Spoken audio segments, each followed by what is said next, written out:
মহান আল্লাহ রাব্বুল আলামিন আমাদেরকে দয়া করেছে, মায়া করেছে, মেহেরবানি করেছে যে আমরা এই পবিত্র জিলহজ মাসে আল্লাহ বাঁচিয়ে রেখেছেন। কত মানুষ আমাদের থেকে চলে গিয়েছেন, অতীত হয়ে গিয়েছেন, আজকে আমাদেরকে আল্লাহ বাঁচিয়ে রেখেছেন। যতক্ষণ বেঁচে আছি আল্লাহকে খুশি করতে পারবো, আল্লাহকে আল্লাহ বলে ডাকার সুযোগ পাইব। যখন পৃথিবীর মাঝ থেকে চলে যাব, শতবার চেষ্টা করলেও আল্লাহ রাব্বুল আলামিন আমাদেরকে আর ডাকার সুযোগ দিবেন না।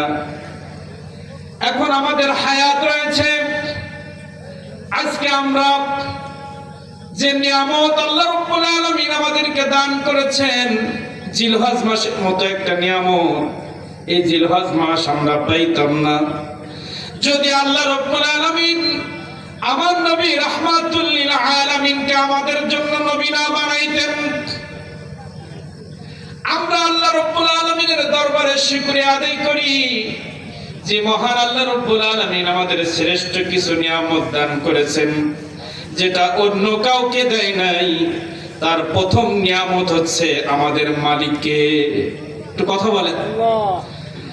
পৃথিবীর জমিনে কেউ গডকে ডাকছে, কেউ ভগবানকে ডাকতেছে, কেউ ঈশ্বরকে ডাকতেছে, কিন্তু আল্লাহ রাব্বুল আলামিন আমাদের এত বড় নিয়ামত দিয়েছেন। এই পৃথিবী যিনি পরিচালনা করতেছেন, আপনার আমার মালিক যিনি, এই বাহাদুরপুর জমিনের মালিক যিনি, আশাশুনি থানা, সাতক্ষীরা জেলা, বাংলাদেশ সহ সারা বিশ্ব, আসমান জমিন গ্রহ নক্ষত্র সব কিছুর মালিক যিনি, তাকে আল্লাহ তাআলা আমাদের আল্লাহ বলে ডাকার সুযোগ আল্লাহ তাআলা করে দিয়েছেন। আমরা মুসলিম, আমরা মুমিন বিদায় আল্লাহকে আল্লাহ বলে ডাকার সুযোগ পেয়েছি। আজকে যদি আমরা মুসলিম না হইতাম, অন্য কোন ধর্মে আমরা যাইতাম, হতে পারে সেটা ইহুদি, খ্রিস্টান, নাসারা, বৌদ্ধ, হিন্দু থেকে শুরু করে মুসলমানের বাইরে যত ধর্ম, এটা মানুষ বানাইছে, আল্লাহর নয়। আল্লাহ তাআলা বললেন আমার পক্ষ থেকে একটাই ধর্ম, একটাই জাতি, সেটা হচ্ছে ইন্নাদ দীনা ইনদাল্লাহিল ইসলাম। মহান আল্লাহ রাব্বুল আলামিন বলেন একটাই আমার মনোনীত, সেটা ইসলাম। আজকে সেই মুসলিম হয়ে এসেছি, আল্লাহকে ডাকার সুযোগ পেয়েছি। আপনি যান মুসলমান বাদে যত ধর্মের মানুষ আছে, তাদের পিটাইলে আল্লাহকে ডাকবে না, আর আমরা না পিটালেও আল্লাহ, পিটালেও আল্লাহ। আমাদের যদি মৃত্যুর কোন হুঙ্কার দেওয়া হয়, আমাদেরকে পিটানো হয়, তোমাকে হত্যা করে ফেলবো, তুমি যদি আল্লাহ ডাকো তোমাকে হত্যা করব। কিন্তু আল্লাহ এমন একটি নিয়ামত আমাদের অন্তরের মধ্যে গেঁথে দিয়েছেন, ঈমান নামক নিয়ামত আল্লাহ রাব্বুল আলামিন এমন ভাবে আমাদেরকে দিয়েছেন, আমাদেরকে আগুনে নিক্ষেপ করলেও আমরা আল্লাহ বাদে কাউকে রব মানি না। আমাদেরকে হত্যার হুমকি দিলেও আমরা আল্লাহকে বাদে কাউকে রব মানি না। আমাদেরকে ভিটে ছাড়া করে দিলেও আমরা আল্লাহকে ছাড়া কাউকে রব মানি না।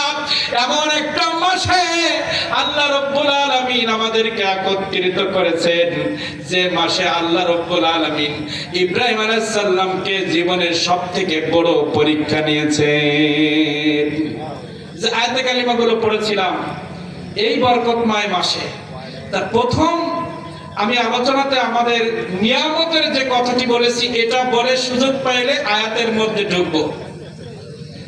আমরা এখানে এসেছি আল্লাহকে আল্লাহ বলে ডাকার যে সুযোগ করে দিয়েছেন। পৃথিবীর মধ্যে শুধু মুসলমান ছাড়া আমাদের মালিক আল্লাহ, এটা বলার সুযোগ কারণ আছে? একটু খেয়াল করবেন, মুসলিম বাদে পৃথিবীর কোন জাতির মানুষকে আল্লাহ বলে ডাকার সুযোগ আছে? নাই। তাহলে আল্লাহ তাআলা আমাদেরকে সবথেকে বড় নিয়ামত যেটা দিয়েছেন সেটা হচ্ছে আমাদের মালিক হচ্ছে আল্লাহ, আমরা আল্লাহকে আল্লাহ বলে ডাকতে পারি। এটা অন্য ধর্ম হলে পারতাম না। দ্বিতীয় সবথেকে বড় নিয়ামত আল্লাহ তাআলা আমাদেরকে যেটা দিয়েছেন, পৃথিবীর সব থেকে আল্লাহ রাব্বুল আলামিনের কাছে সব থেকে প্রিয় বান্দা, প্রিয় বন্ধু, যাকে আল্লাহ তাআলা সব থেকে বেশি মহব্বত করেছে, আকাশ জমিন গ্রহ নক্ষত্র সূর্য তারা মানুষ জিন যত পৃথিবীতে আল্লাহর নিয়ামত আছে, সৃষ্টি আছে, সবার থেকে আমার নবীকে আল্লাহ সব থেকে বেশি মহব্বত করেছেন। সেই মহব্বতের ব্যক্তিটাকে আল্লাহ তাআলা আমাদের নবী করেছেন, যিনি চাইতে দেরি আল্লাহ দিতে দেরি করবে না।